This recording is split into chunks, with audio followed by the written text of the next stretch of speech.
high friend जय जगन्नाथ आम Chilika trip सरला आम आसी पहुँची जाइलु बालुगाँ तो बालुगाँ पहुँचला पर ना से गोटे अटो बुक करी पुणी आम बाहर पड़ू बाणपुर तो बाणपुर मैंने माँ भगवती दर्शन करने जाऊँ तो आसी मंदिर में पहुँचलु माँ को भी दर्शन है तो माँ दर्शन है माँ बेढ़ा चारिपटे टे बुलिलु तो माँ बेढ़ा चारिपटे बुलू ना जो बेढ़ा जो ठाकुराणी था से पाखु फूल खसला तो मन को गोटे प्रकार जमी खुशी लगे कि माँ जहाँ आशीर्वाद टी मिलला भाया लगे तो सही मैंने खरार खाଇବା से होता माँ प्रसाद तो माँ प्रसाद होता खेचुड़ी डाली खीरी घाट तो समस्ते खाई आत्मा को शांति कलु मैंने जहाँ आसवाटा आम सार्थक है माँ दर्शन भी भल भल खाଇବା भी माँ भोग मिलला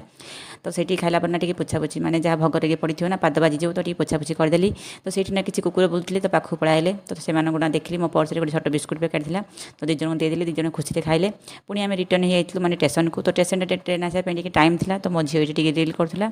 तो आम ट्रेन आसला तो आम समझे चढ़िलु तो